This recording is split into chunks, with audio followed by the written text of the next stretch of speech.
Hey folks, walk with me.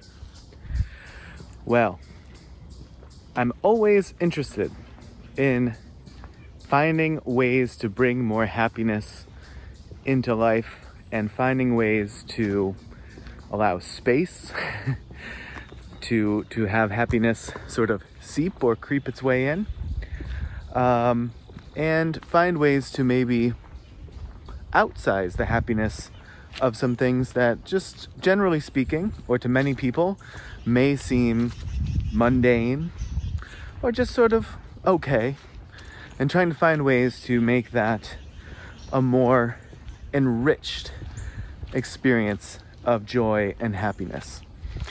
And I came across this idea, which I think sort of has a few different ways to say it.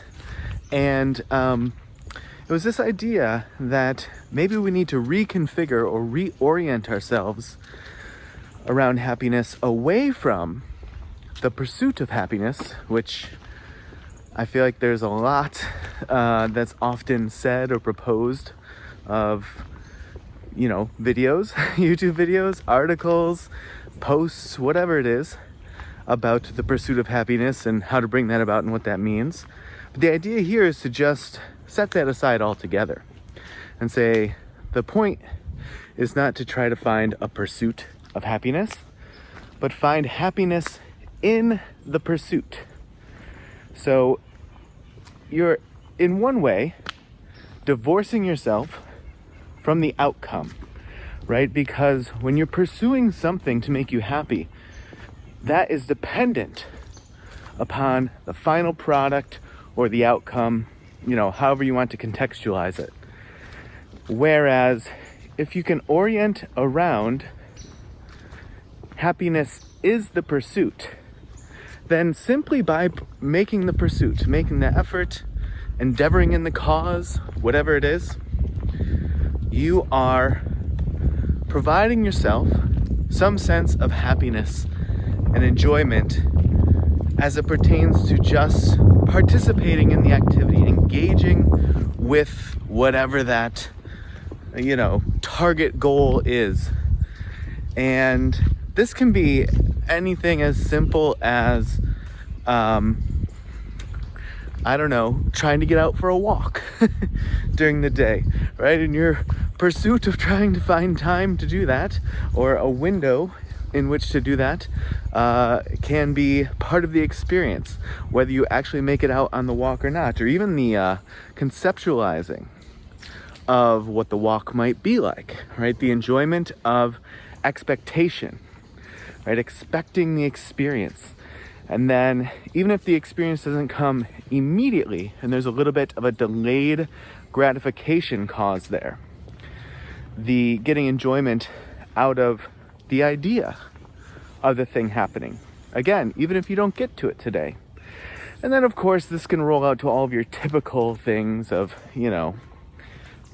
making a certain amount of money, getting a certain career or title, having a family in the way that you want to have a family, whatever it is. So it can be, those huge things, or it can be having a beautiful breakfast, having an amazing cup of coffee, right? Going out and searching for a new brand of coffee that's exceptional and different than what you usually have, and then enjoying the effort to go out and try to find it, even if that means that you try your first 11 cups and none of them tickle your fancy, and then on the 12th you find that one that you say, hey, this might be my new bag, very literally.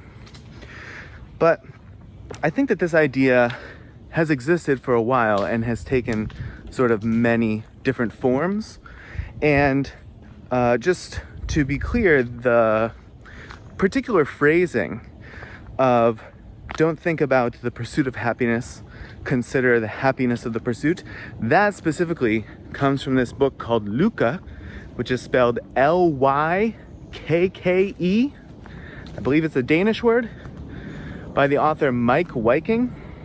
That's in his book, and he is a happiness researcher. I think he's the CEO of this thing called the Happiness Research Institute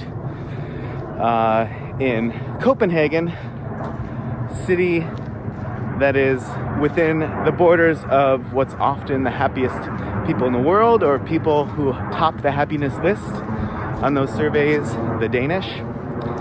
And but I reading it, the phrasing of it is what struck me, which sometimes that's all that's important, right? Even if you've heard a concept 25 times in your life and it almost feels like played out because of that, hearing the same idea or a very close cousin to a different idea, and just worded differently, can sometimes make you find more value in what you had otherwise felt was sort of a trope by this point. But I don't think that this idea is very dissimilar at all from the idea of the journey is the destination, right? The idea that that you're divorcing again from the outcome or the destination, and you're enjoying the attempt or the effort that you're experiencing to get there.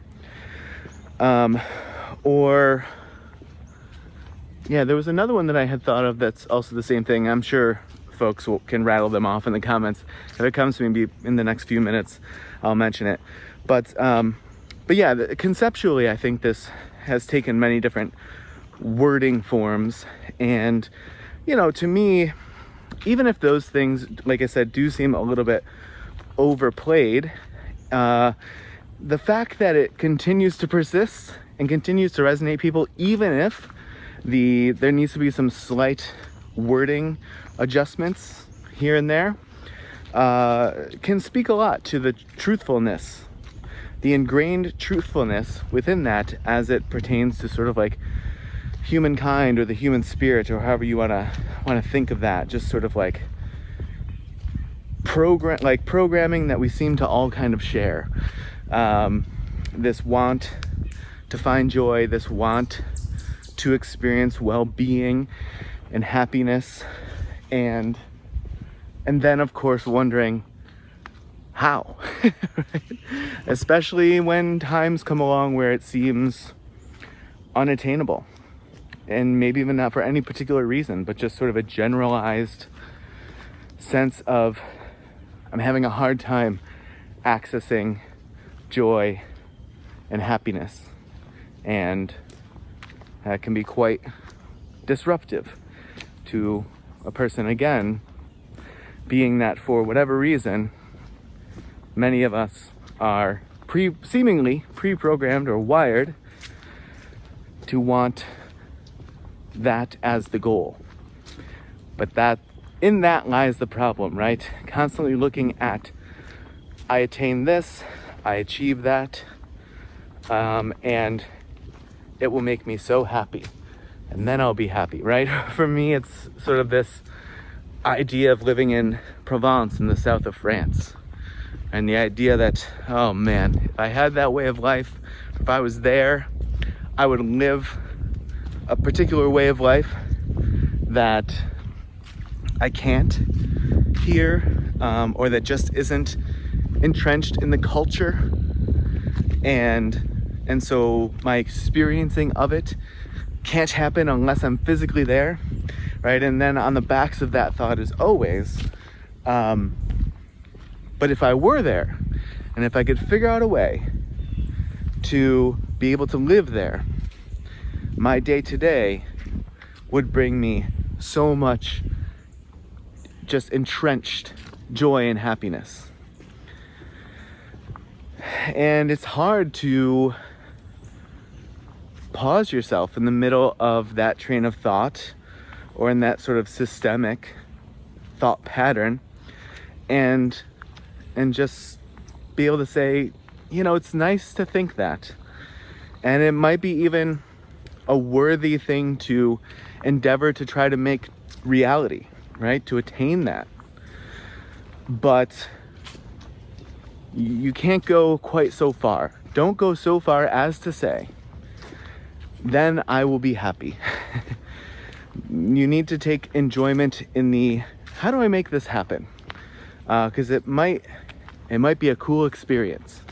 right? In the experiencing of the, how do you expatriate? How do you legally work?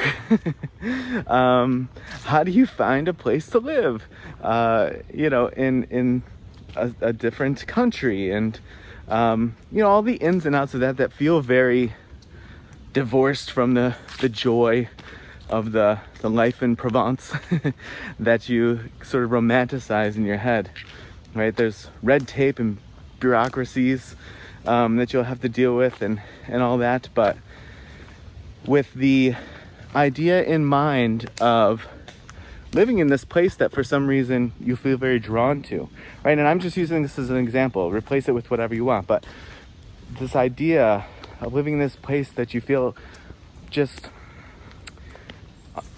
unknowingly to you why you're drawn there, right? I've always been curious about the things that just seem like, I don't know why, but I'm super drawn to this place. I'm super drawn to these people or this idea, this philosophy. And those things always stand out strongest to me. I don't know why I want to do this, but I feel it in my bones. And then being able to let go of, hey, if that never happens, I can still daydream about it. I can still contemplate what it would be like. I even do things where I try to emulate what I think life in Provence could be like at certain times. Making certain meals, using certain spices, drinking certain wines, having a pace or a daily schedule that I think might emulate that sort of lifestyle, and taking joy in that, because in a way that is a pursuit of that thing that I think could result in some happiness. But I'm taking an opportunity to find happiness where I am physically and replicating it in some sort of a way and allowing that to be a way to pursue it within my current confines or constraints or bounds. And so I'm realizing through talking about this that I do this in certain ways, but I'm probably more guilty of not doing it than I am of doing it. But maybe I found one that I actually do kind of participate in the activity in this way. Go me. All right, folks. Well, not the pursuit of happiness, the happiness of the pursuit. And that'll bring us to a walk of 13 blistering minutes. No, I hope you didn't get blisters. And if you did walk with me, happy walking. And if you didn't, I really appreciate you watching this far. And as always, I will see you in the next video.